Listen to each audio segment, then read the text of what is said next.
तो आदाब, नमस्कार, गुड इवनिंग, सत श्री अकाल। एक बार फिर आप तमाम लोगों का स्वागत है क्राइम तक की कहानी के इस एपिसोड में। उम्मीद है पूरी फैमिली अच्छी होगी, अपना ख्याल रख रही होगी। आज रात 10 बजे ये बताया जा रहा है कि जो तूफान है जो टकराएगा गुजरात, और उसके लिए मुंबई में भी अलर्ट है। तो उसकी तैयारी ऊपर वाले से दुआ यही है कि बस ये तूफान आए और खामोशी से गुजर जाए, कोई नुकसान ना हो, सब कुछ ठीक ठाक हो। लेकिन तूफान को आना है तो आएगा, और फिर लौटना भी है तो लौट जाए, अपने पीछे कोई तबाही ना छोड़े। हम सब देशवासियों की यही दुआ है। अब आते हैं आज की कहानी के ऊपर। बेहद अफसोसनाक कहानी है आज की, हमारे सिस्टम की, पुलिस की। आगे देखते हैं अदालत की क्या होगी। पिछले 1.5 महीनों से पूरे देश में हर अखबार, न्यूज़ चैनल पे, हर जगह आप खबर देख रहे थे।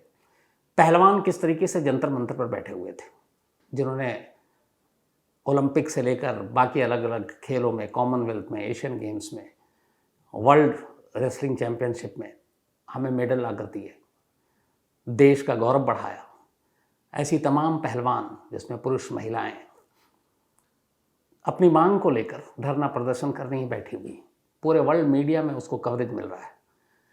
लेकिन अफसोस की बात यह है कि उनकी शिकायत सुनने की बजाय ऐसा लग रहा है कि जैसे उन्हीं को दोषी करार देना है, उन्हीं को आरोपी बनाना है। जिस जगह वो धरना प्रदर्शन कर रहे थे वहाँ पर 144 लगा दिया गया, कहा गया कि आप जंतर मंतर पर बैठेंगे नहीं, कहीं और जाए। जब उन्होंने एफआईआर दर्ज की और कंप्लेंट शुरू हुई जांच, तो उन्हीं से कहा गया आप सबूत लाओ कि जो जो आपने कहा है ये सब कुछ है। मतलब एक पीड़ित पहले इल्ज़ाम लगाए, फिर खुद ही साबित करे, और पुलिस बस खामोश तमाशाई बनी रहे, और या वो आरोपी को ही बचाने की कोशिश करे। दिल्ली पुलिस के ऊपर यही उंगलियाँ उठ रही हैं। एक पुरानी कहावत है कि लिफाफा देखकर मजमून भांप लेते हैं। ये कहावत है कि बस लिफाफा देख के पता चल जाता अंदर क्या क्या लिखा हुआ। आज जो कहानी सुनाने जा रहा हूँ, 1.5 महीने पहले से ही मुझे क्या, मेरी टीम, बल्कि देश में बाकी तमाम लोगों को भी एक अंदाज़ा था कि इस केस में दिल्ली पुलिस क्या करेगी, और इत्तेफाक से आज वो अंदाज़ा किसी का गलत नहीं निकला। 7 पहलवान, जिनमें 6 बालिग, 1 नाबालिग, इन्होंने 28 बल्कि ये 18 जनवरी से ये धरना प्रदर्शन कर रहे थे।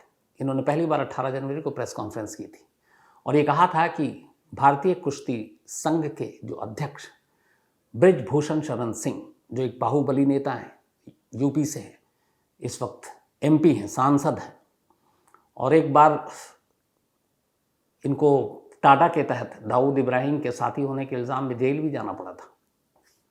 बहुत सारे केस भी हैं इनके ऊपर क्रिमिनल, लेकिन बाहुबली हैं। तो पहलवानों ने खुलकर नाम लिया और कहा कि इन्होंने न सिर्फ इन्हें डराया, धमकाया, बहुत सारी और चीज़ें की, लेकिन यौन शोषण भी किया। अब उनमें 6 बालिग और 1 नाबालिग। तो ये लोग धरना प्रदर्शन के लिए बैठे। दिल्ली पुलिस से कहा कि भाई एफआईआर दर्ज करो। दिल्ली पुलिस ने एफआईआर दर्ज करने से मना कर दिया।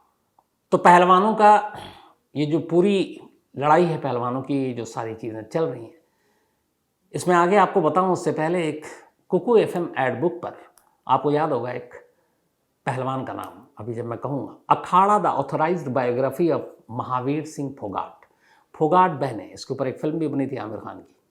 कैसे इस देश के सबसे मशहूर एक कोच, और फिर उस कोच ने न सिर्फ देश को एक से एक पहलवान दिए, बल्कि अपनी बेटियों को ट्रेन किया, उन्हें नेशनल इंटरनेशनल लेवल पर ले गए। तो पूरी कहानी इन फोगाट सिस्टर के जो फादर हैं, तो Akhada the authorised biography of Mahavir Singh Phogat, दिलचस्प है। कुकू एफएम ऐप पर जाएं और ऑडियो बुक पर आप इसको सुनें। तो कुकू एफएम देश का बेस्ट ऑडियो शो प्लेटफॉर्म है। 15 लाख से ज़्यादा इसके एक्टिव हिंदी पेड सब्सक्राइबर हैं। कुकू एफएम हर महीने 4200 घंटे के कंटेंट्स के साथ सामने आता है, और इस पर 10,000 से ज़्यादा ऑडियो बुक हैं, जिसे आप कभी भी, कहीं भी, किसी भी ज़ुबान में सुन सकते हैं, ख़ासतौर पर हिंदी में। इसमें biography, business, crime, entertainment, politics, तमाम बुक हैं। और क्राइम तक फैमिली के लिए ख़ास ऑफ़र है कुकू एफएम ऐप की तरफ से, और वो ऑफ़र है इस बार 50% डिस्काउंट। तो यानी आप पहले महीने के लिए सिर्फ 49 रुपीज़ में सब्सक्रिप्शन हासिल कर सकते हैं, और 10,000 से भी ज़्यादा जो ऑडियो बुक का ख़जाना जहाँ चाहें जब चाहें सुन सकते हैं। और डिस्क्रिप्शन में लिंक है, तो लिंक में जाएं और क्राइम तक फैमिली के लिए क्राइम 50 कूपन कोड है, उसका इस्तेमाल करें और 50% डिस्काउंट पाएँ। 99 रुपीज़ का सब्सक्रिप्शन पहले मंथ के लिए सिर्फ 49 रुपीज़ में। इसके बाद ये लोग सुप्रीम कोर्ट पहुंचे। 23 अप्रैल को दिल्ली पुलिस ने इनकी शिकायत पर एफआईआर दर्ज करने से इनकार कर दिया था। इधर मीडिया में कवरेज था। 28 अप्रैल को फिर सुप्रीम कोर्ट का फैसला आया और कहा दिल्ली पुलिस से कि आप इनकी शिकायत सुनिए और इनकी एफआईआर दर्ज कीजिए। अब चूंकि देश की सबसे बड़ी अदालत का हुक्म था, मजबूरन बेमन से दिल्ली पुलिस को एफआईआर दर्ज करना पड़ा। इसके बाद अब जांच के नाम पर तमाशा शुरू हुआ। बीच बीच में खबरें आती रही। अब दिल्ली पुलिस ने 2 एफआईआर दर्ज की। एक, चूंकि इसमें एक नाबालिग थी तो उसके एफआईआर अलग दर्ज हुई और उसमें पॉक्सो एक्ट लगाया गया। पॉक्सो निर्भया के बाद ये एक बना था कि जो नाबालिग बच्चियां हैं जिनके साथ यौन शोषण हो, यौन उत्पीड़न हो, उसके लिए पॉक्सो। इसमें सख्ती ये है कि अगर पॉक्सो के तहत किसी के खिलाफ मामला दर्ज किया गया तो उसमें ज़मानत की कोई उम्मीद नहीं है। लंबे वक्त तक आपको ज़मानत मिलेगी नहीं, आप जेल में रहेंगे। तो पॉक्सो से लोग इसीलिए डरते हैं। लेकिन ये अच्छा कानून है, पर इसका पालन ढंग से हो तब अच्छा है। तो एक एफआईआर पॉक्सो के तहत और 2 एफआईआर जो 6 बालिग पहलवान थी उनकी शिकायत पर, वो भी यौन शोषण का मामला। सामने कौन? भारतीय कुश्ती संघ यानी वर्ल्ड रेसलिंग जो अपनी ऑर्गेनाइजेशन है उसके प्रेसिडेंट ब्रिज भूषण शरण सिंह। महीने भर जांच के नाम पर दिल्ली पुलिस ने यह किया कि इन्हीं पहलवानों से कहा कि अच्छा अब आप सबूत दीजिए, आपको कब छेड़ा, आपको कैसे छेड़ा, कहां पर छेड़ा, कैसे आपका शोषण किया, कोई तस्वीर है दीजिए, कोई वीडियो है दीजिए, कोई ऑडियो हो दीजिए। अब ये बताइए कि ये जो यौन शोषण और इन तरह की चीज़ें होती हैं, ये बाज़ार में, मॉल में, सड़क पर खुलेआम नहीं होती हैं। ये आमतौर पर बंद दरवाज़ों के अंदर होती हैं, ऑफिस के अंदर, घरों के अंदर या किसी और जगह पर जहाँ पे लोग ना हो। तब ऐसी जगह पर कोई ऑडियो वीडियो का एविडेंस कैसे लाए? लेकिन दिल्ली पुलिस मांग रही है। पूरी उन्होंने जांच की। अब जांच करने के बाद दिल्ली पुलिस ने आज 2 अदालतों में दिल्ली की, क्योंकि 2 अलग अलग एफआईआर थी, एक पॉक्सो का था, मैं अपनी चार्जशीट दाखिल की। करीब 1500 पन्नों की चार्जशीट। पटियाला हाउस कोर्ट में चार्जशीट दाखिल की पॉक्सो एक्ट के तहत, चूंकि एक नाबालिग बच्ची ने इल्ज़ाम लगाया था ब्रिज भूषण शरण सिंह पर यौन शोषण का, और इसी पे सबकी नज़र थी। लेकिन जब चार्जशीट के पन्ने खुले तो वो 1.5 महीने वाली बात सच साबित हो गई कि लिफाफा देखकर ही मजमून का पता चल गया था। 1.5 महीने पहले जो दिल्ली पुलिस एफआईआर दर्ज करने को तैयार नहीं थी, फिर वो कैसी अपनी रिपोर्ट और जांच रिपोर्ट तैयार करेगी।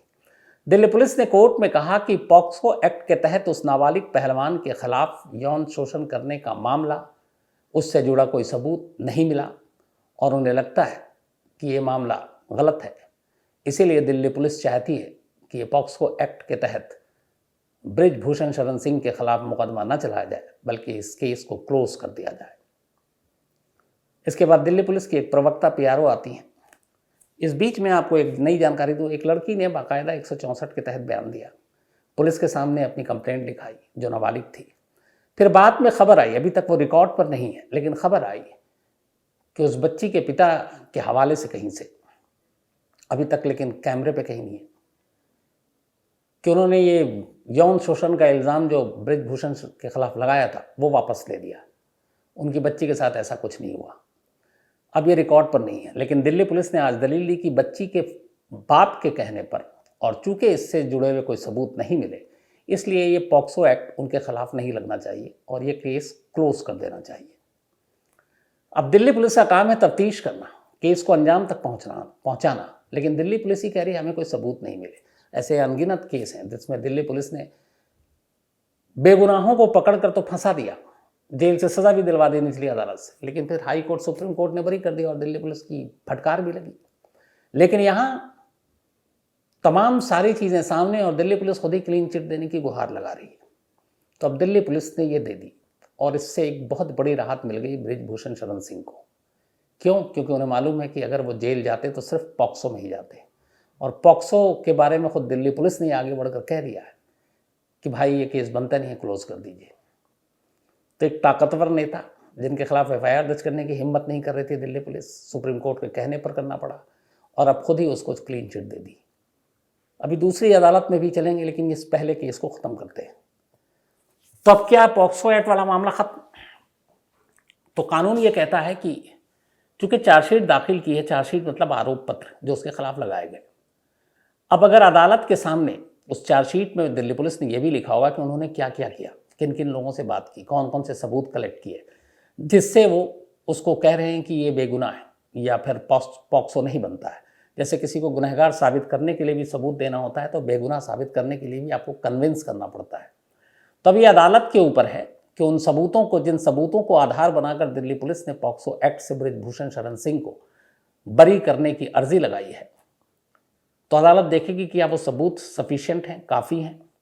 उसे लगता है कि हाँ, इसमें ऐसा कोई भी चीज़ नहीं है, तो अदालत दिल्ली पुलिस की इस आरोप पत्र को मान लेगी और केस क्लोज। लेकिन अदालत को अगर लगता है कि दिल्ली पुलिस ने जो जो तफ्तीश की उसमें कहीं कमी है, कुछ कुछ चीज़ें उन्होंने जान छोड़ दी, या तो जानबूझकर या अनजाने में, या फिर ये जो भी इन्होंने अभी रखा है इसमें ही इतना दम है कि इसके आधार पर ही पॉक्सो का मामला बनना चाहिए बृजभूषण के खिलाफ, तो फिर वो दिल्ली पुलिस की अर्जी को खारिज कर दिल्ली पुलिस को हुक्म दे सकती है कि आप पॉक्सो एक्ट के तहत मामला दर्ज करके केस की जो आगे चल के सुनवाई होगी उसकी तैयारी कीजिए। और ऐसा हो चुका है। आपको याद है आरुषि केस में मैंने आपको बताया था कि जब गाजियाबाद की सीबीआई कोर्ट में खुद सीबीआई ने एक क्लोजर रिपोर्ट दाखिल कर दी थी कि आरुषि हत्याकांड में कोई भी सबूत नहीं मिला, कातिल कौन है, शक माँ बाप पर है। लेकिन अदालत ने उस चार्जशीट को पढ़ने के बाद लगा कि बहुत सारी ऐसी चीज़ें हैं जिससे माँ बाप के खिलाफ ट्रायल शुरू हो सकता है, और इसी के बाद सीबीआई ने उस क्लोजर रिपोर्ट को चार्जशीट में तब्दील कर दिया और कहा कि यही चार्जशीट है, अब आप मुकदमे की कार्रवाई शुरू होगी। और फिर उन दोनों के खिलाफ मुकदमा चला और सीबीआई के लोअर कोर्ट ने उन दोनों को उम्र कैद की सज़ा भी दे दी। हालांकि अलग बात है, इलाहाबाद हाई कोर्ट ने बाद में दोनों को बरी कर दिया और अब भी दोनों आज़ाद हैं। तो यहाँ भी ये हो सकता है कि इस चार्जशीट को अदालत या तो पूरी तरह से पलट दे या फिर दिल्ली पुलिस की अर्जी मान ले और ये केस खत्म। पहली चार्जशीट तो ये थी जो आज दाखिल की गई। इसके कुछ देर के बाद ही अब दिल्ली पुलिस की टीम पटियाला हाउस कोर्ट से लगभग 10-12 किलोमीटर दूर राउज एवेन्यू कोर्ट पहुंचती है। ये एमपी एमएलए कोर्ट है, खासतौर पर एमपी और एमएलए नाम से ही जैसा आप जानते हैं उनसे रिलेटेड केस। वहां पहुंची अब उन 6 बालिग पहलवानों के जो इल्ज़ाम थे उसको लेकर। वहां जाने के बाद दिल्ली पुलिस को लगा कि एक जगह तो उन्होंने थोड़ी बहुत ये कर दी है, कुछ थोड़ी इज्जत बचाई जाए, और उसी इज्जत बचाने के चक्कर में या फिर कुछ और हो, वहां पे क्लीन चिट देने की कम से कम अर्जी नहीं लगाई। और दिल्ली पुलिस ने कहा कि शुरुआती जो जांच की है उन्होंने, उसमें यौन शोषण के मामलों की पुष्टि होती है, कंफर्मेशन होता है, और इसीलिए जो बृजभूषण शरण सिंह हैं इनके खिलाफ आईपीसी सेक्शन की 5 अलग अलग धाराओं के तहत मुकदमा चलाया जाना चाहिए। ये दूसरा, एक ही दिन के अंदर जो चार्जशीट दाखिल हुई। नाबालिग के मामले में क्लीन चिट, अब बालिग के मामले में दिल्ली पुलिस ने बृजभूषण शरण सिंह के खिलाफ कहा कि 5 धाराएं इनके ऊपर लगती है शुरुआती जांच के बाद, और यौन शोषण की जो आरोप हैं वो कहीं ना कहीं सही नजर आते हैं। लेकिन इसके आगे जो खेल हुआ वो देखिए आप। जो धाराएं लगाई गई उनमें से एक आईपीसी 354, भारतीय दंड संहिता यानी इंडियन पीनल कोड आईपीसी 354 कहता है कि किसी महिला की गरिमा या इज्जत को चोट पहुंचाना या उसका यौन शोषण करना, ये है। और इसके तहत जो सज़ा है वो 1 साल से लेकर 5 साल तक है, और ये नॉन बेलेबल है, यानी कि गैर जमानती। तो पहला सेक्शन 354 लगाया। दूसरा सेक्शन लगाया 354A। 354A कहता है कि किसी महिला को गलत तरीके से या गलत जगह पर छूना, टच करना और फिर उसका यौन उत्पीड़न करना, इसमें भी 3 साल तक की सज़ा है, 1 साल से लेकर 3 साल तक की सज़ा। लेकिन ये एक जमानती जुर्म है, मतलब इसमें आपको जमानत मिल जाएगी फौरन। तीसरा सेक्शन लगाया 354D 354D, किसी महिला का पीछा करना, उसको फॉलो करना, उस पर नज़र रखना, उसके मना करने के बावजूद भी उसको कांटेक्ट करना, यानी कि जैसे फ़ोन करना, मैसेजेस करना, तो ये सारी चीज़ें 354D में आता है।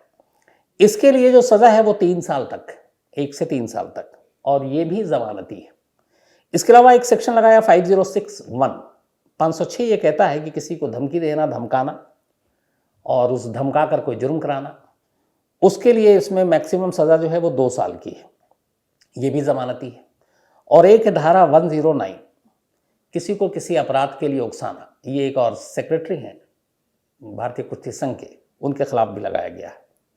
तो ये 5 धाराएं हैं। अब इन 5 धाराओं की खासियत है, खासियत यह है कि इनमें से कोई भी धारा के तहत अगर कोई वो कन्विक्ट होते भी है तो 5 साल से ज़्यादा की सज़ा नहीं है।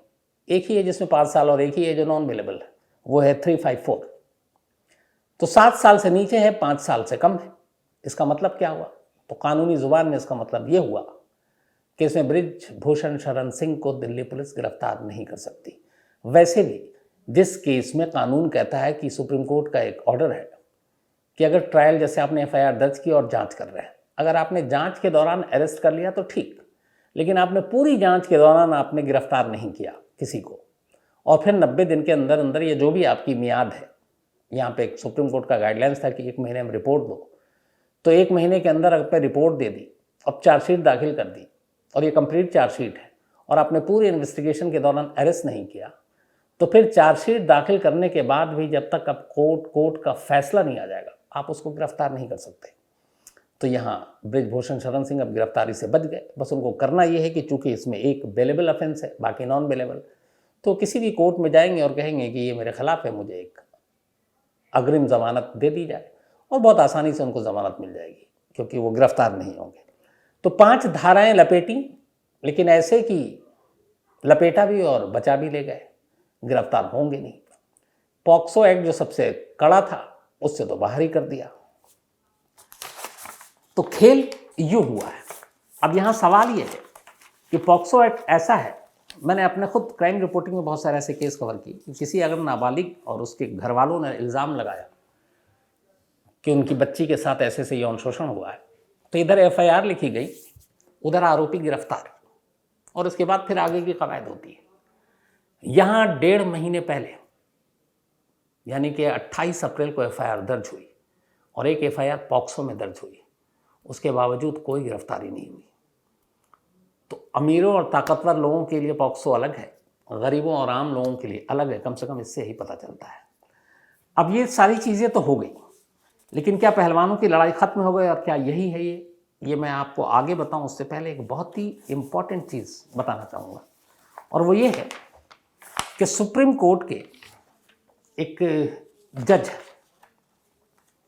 रिटायर्ड 2018 में रिटायर किया, 2018 यानी कि करीब 5 साल पहले, जस्टिस मदन बी लोकुर इनका नाम है।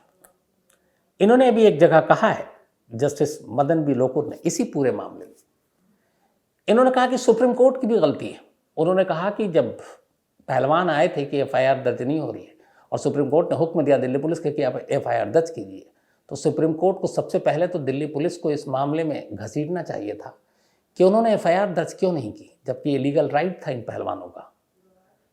तो उन्होंने दिल्ली पुलिस को सिर्फ हुक्म दे दिया FIR दर्ज करो और दिल्ली पुलिस के खिलाफ कोई एक्शन नहीं लिया। पहली चीज़ उन्होंने कही, खुद सुप्रीम कोर्ट के रिटायर्ड जज हैं, 5 साल पुराने। उन्होंने कहा दूसरा, जब पहलवानों के साथ ये हो चुका और अब सुप्रीम कोर्ट के कहने पर FIR दर्ज हो रही है, तो इसका मतलब है दिल्ली पुलिस की मंशा और नीयत पहले दिन से ही साफ थी। तो फिर उसकी नीयत पर और उसके ऊपर छोड़ कैसे दिया? इस मामले में खुद सुप्रीम कोर्ट को अपनी निगरानी में एक इंक्वायरी बैठानी चाहिए थी, जो भी जांच करता लेकिन वो रिपोर्ट सीधे सुप्रीम कोर्ट को करता, तो उससे सच्चाई सामने आती। तो उन्होंने कहा एक तो ये गलत हुआ। सबसे उन्होंने जो इम्पोर्टेंट बात कही वो ये कि इस पूरे केस में दिल्ली पुलिस ने जिस तरीके से जांच की, ऐसा लगता है कि वो आरोपियों को गुनहगार और गुनहगार को बेकसूर साबित करने की कोशिश में ही पहले दिन से लगी हुई थी। उन्होंने कहा कि जब एक माइनर जो पॉक्सो के तहत जिससे अपना बयान दर्ज किया, उसका पूरा बयान हो गया, लंबा चौड़ा पुलिस में स्टेटमेंट हो गया, इसके बावजूद उससे बार बार पूछना, उससे बार बार बयान की बात करना, ये एक तरह से और भी उत्पीड़न का मामला है और ये अपने आप में सीरियस है। पहलवानों से ये कहना कि आप खुद मुझे ऑडियो या वीडियो या फिर इस तरह के फोटोग्राफ्स एविडेंस के तौर पर दीजिए, ये भी गलत है, क्योंकि उनका कहना था कि यौन शोषण और इस तरह की जो चीज़ें होती हैं घरों के अंदर, चारदीवारी के अंदर होती हैं, सड़क, बाजार, मॉल, इन सब जगहों पे नहीं होती, तो ऐसी जगह पर वो कहाँ से लेकर आए, ये भी उनका कहना था। उन्होंने ये भी कहा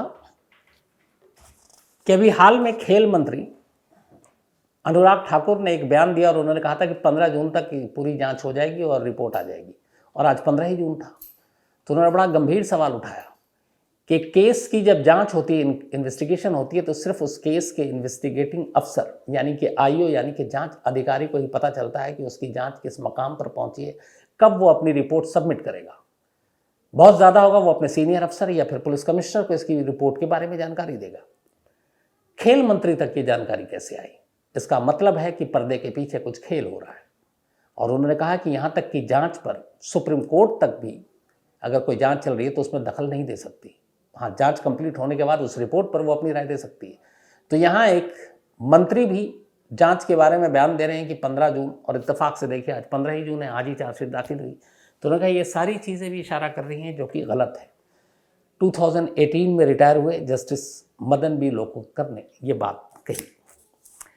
अब आइए कि इस चार्जशीट के बाद इस केस का क्या होगा।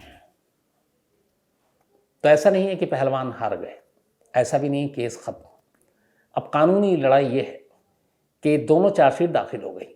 अब पहली चार्जशीट की बात करते हैं जो पॉक्सो एक्ट हटा दिया गया, दिल्ली पुलिस ने कहा हटाने के लिए। चार्जशीट, ये पहले भी मैंने आपको बताया, आरोप पत्र जब पुलिस अपनी जांच के बाद दाखिल करती है तो फाइनल नहीं होता है। अब अदालत ये देखेगी दिल्ली पुलिस की उस चार्जशीट में क्या क्या सबूत है जिनके आधार पर दिल्ली पुलिस ये कह रही है कि पॉक्सो एक्ट हटा दिया जाए, क्योंकि बृजभूषण शरण सिंह के खिलाफ कोई सबूत नहीं है। अगर अदालत को लगता है कि हाँ इसमें कोई सबूत नहीं है तो फिर इस चार्जशीट पर अदालत मुहर लगा देगी और दिल्ली पुलिस की जो बात है वह सच होगी और दिल्ली पुलिस की जीत हो जाएगी और बृजभूषण शरण सिंह पॉक्सो से बच जाएंगे। लेकिन अगर दिल्ली पुलिस की इस चार्जशीट पर अदालत को शक होता है तो इसी चार्जशीट को वो पलट कर कहेगी कि हम उसको क्लीन चिट नहीं देंगे, बल्कि उसके खिलाफ कई सबूत हैं पॉक्सो के तहत मुकदमा चलाने का, तो अब आप उन्हीं को आप चार्जशीट में तब्दील कीजिए और बाकी चीज़ें कर दीजिए। तो आखिरी लड़ाई 22 जून को होगी। 22 जून को इस चार्जशीट पर सुनवाई होनी है।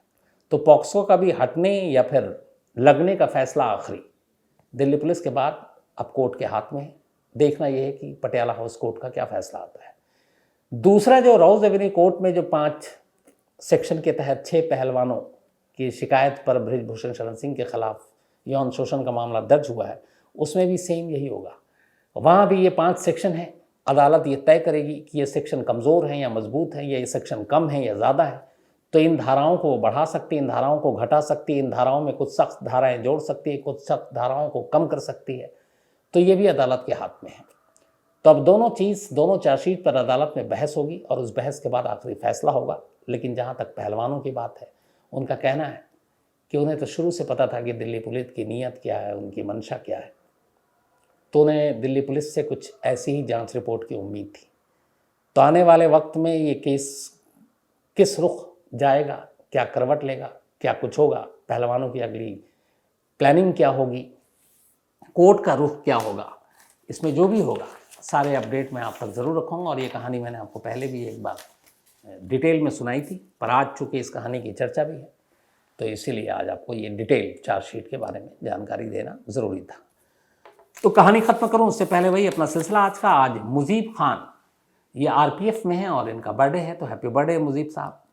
इसके अलावा सुलभ बारले, इनका भी आज बर्थडे है, तो हैप्पी बर्थडे सुलभ बारले जी। और ये विजय कुमार बारले ने भेजा है। विजेंद्र आर्या, इनका भी जन्मदिन है आज, तो हैप्पी बर्थडे विजेंद्र, उज्जैन से हैं ये। ललित श्रीवास्तव, इनका भी आज जन्मदिन है, हैप्पी बर्थडे ललित। और ये मनाली जायसवाल ने भेजा है। रजनीश बलथर, इनका भी आज बर्थडे है, तो हैप्पी बर्थडे रजनीश बलथर जी। और मनीष कुमार यादव ने भेजा है। सत्येंद्र शाह, इनका बर्थडे कल था, तो बिलेटेड हैप्पी बर्थडे सत्येंद्र। साथ ही चंदन कुमार ठाकुर, इनका भी जन्मदिन है, तो हैप्पी बर्थडे चंदन। और नेहा, श्वेता, पप्पू, काजल और चंदन ने भेजा है। इसके अलावा आज याल्दा शम्स और एमाल शम्स, ये दोनों अफगान के हैं लेकिन जर्मनी में हैं, इत्तफाक से मेरे हम नाम भी हैं। आज इन दोनों की एनिवर्सरी है, तो याल्दा एंड एमाल प्लस शम्स, आप दोनों को बहुत बहुत मुबारक और थैंक यू सो मच कहानी सुनने के लिए। इसके अलावा रजनी देवी और अनुज राठौर, इनकी भी आज एनिवर्सरी है, तो रजनी दी और अनुज, आप दोनों को बहुत बहुत बधाई मुबारक। मुस्कान तिवारी और विनय तिवारी छत्तीसगढ़ से हैं और आज इन दोनों की भी एनिवर्सरी है, तो मुस्कान जी और विनय जी दोनों को बहुत बहुत मुबारक। दोनों हमेशा अच्छे रहें, खुश रहें, साथ रहें। नेहा निषाद और आकाश निषाद, इनकी भी आज एनिवर्सरी है, तो नेहा जी और आकाश जी, आप दोनों को भी बहुत बहुत बधाई मुबारक। तो एंजॉय कीजिए आज का दिन। इसके अलावा निशा सिंह सितारे, थैंक यू सो मच आपका। शमीम अहमद मलिक, थैंक यू जो कुछ आपने लिखा, कोलकाता से हैं ये। प्राची, थैंक यू प्राची, खुश रहो हमेशा। और प्राची ने लिखा है कि कल पता चला कि तो प्राची का भी जो ब्लड ग्रुप है वो ओ नेगेटिव है मेरी तरह। और इनका सवाल है कि गूगल सर्च करके जो लोग क्राइम करते हैं तो क्या पुलिस पकड़ नहीं पाती।